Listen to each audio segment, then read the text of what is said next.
بسم اللہ الرحمن الرحیم۔ جب حضرت ابو ذر رضی اللہ عنہ نے حضرت بلال رضی اللہ عنہ کو کہا، اے کالی کلوٹی ماں کے بیٹے، اب تو بھی میری ایک غلطیاں نکالے گا؟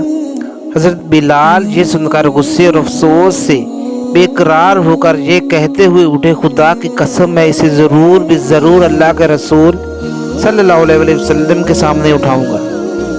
یہ سن کر اللہ کے رسول صلی اللہ علیہ وسلم کے چہرے کا رنگ بدل گیا اور آپ صلی اللہ علیہ وسلم نے ارشاد فرمایا، ابو ذر، کیا تم نے اس سے ماں کی آر شرم دلائی؟ تمہارے اندر کی جہالت اب تک نہ گئی؟ اتنا سننا تھا کہ حضرت ابو ذر رضی اللہ عنہ یہ کہتے ہوئے رونے لگے، یا رسول اللہ صلی اللہ علیہ وسلم، میرے لیے دعائے مغفرت کر دیجیے۔ اور پھر روتے ہوئے مسجد سے نکلے، باہر آ کر اپنا رخسار مٹی پر رکھ دیا اور حضرت بلال رضی اللہ تعالی عنہ سے مخاطب ہو کر کہنے لگے، بلال، جب تک تم میرے رخسار کو اپنے پاؤں سے نہ رون دو گے، میں اسے مٹی سے نہ اٹھاؤں گا۔ یقیناً تم معزز و محترم ہو اور میں ذلیل و خوار۔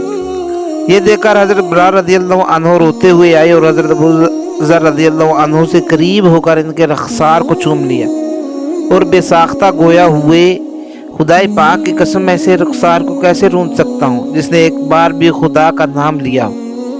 کھڑے ہو کر گلے ملے اور بہت روئے۔ یہ سچ ہے کہ ہم غصے میں آئے دن لوگوں کے جذبات کو چھلنی کر دیتے ہیں اور ہمیں اس کا احساس تک نہیں ہوتا، یہاں تک کہ غصہ اترنے کے بعد بھی ہم معذرت کے الفاظ تک زبان سے ادا نہیں کرتے۔ معاف کر دیجئے جیسا ایک عدد لفظ کہتے ہوئے بھی ہمیں شرم آتی ہے اور ہماری شان گڑتی ہے، تو معافی مانگ لیا کریں اور معاف کر دیا کریں کہ معافی مانگنا اور معاف کر دینا عمدہ ثقافت اور بہترین اخلاق ہے۔